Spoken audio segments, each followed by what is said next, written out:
কি জিনিস তখন দেখে নেবে, এখন কি, এখন কিছু বুঝতে পারবে না। ভাইজান একা ওদের দম বেরিয়ে যাচ্ছে, ভাইজানের সাথে আর চারটে আসবে, আর চারটে ভাইজানের সাথে এলে এরা বুঝতে পারবে যে নওশাদ সিদ্দিকী কি জিনিস।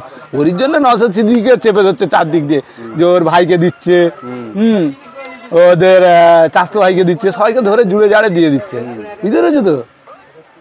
এবারে এবারে এই যে বিধানসভা 2600 হবে, হ্যাঁ কটা সিট পাওয়ার আশা আছে এটা? কটা তুমি ধরে নাও, এই বলে দিচ্ছি তোমার ক্যামেরার সামনে, তুমি এটা রেকর্ড করে রেখে দাও। এইবারে পুরুষ মোটামুটি আমাদের সব পশ্চিমবাংলায় সব মিলিয়ে 12টা একদম বাঁধা, মিনিমাম 12টা, একদম 12টা একদম, আমার ওই কথা শেষ 12টা। হ্যাঁ এই 12টাতেই ওদেরকে দেখবে অবস্থাটা কি হয়। 12টা এসে গেলে বাবু দেখবে না যারা সব এটিকেটে চেটা মোটা সব আছে ওরা ফের চলে আসবে, বলে ওরে বাবা রে বাবা নওশাদ সিদ্দিকী কি জিনিস, আর সাথে পারা যাবে না, অথবা আমরা ওর কাছে চলেই যাই। তুমি দেখো কত মানুষ জয়েন হয়েছে তো, আরে জয়েন হয়েছে প্রচুর। এই দেখো না, এই একটা কেস, সওগাত মোল্লা তাকে জেল খাটালো, তার নিজের ছেলেকে জেল খাটালো। কে খাটালো? ভাইজান তো ছেড়ে নিয়ে এলো, আমরা যেটা খবরে দেখছি ভাই, সে নিজে মুখ ফুটে বলছে, ওর নামটা কি ঠিক জানিনি।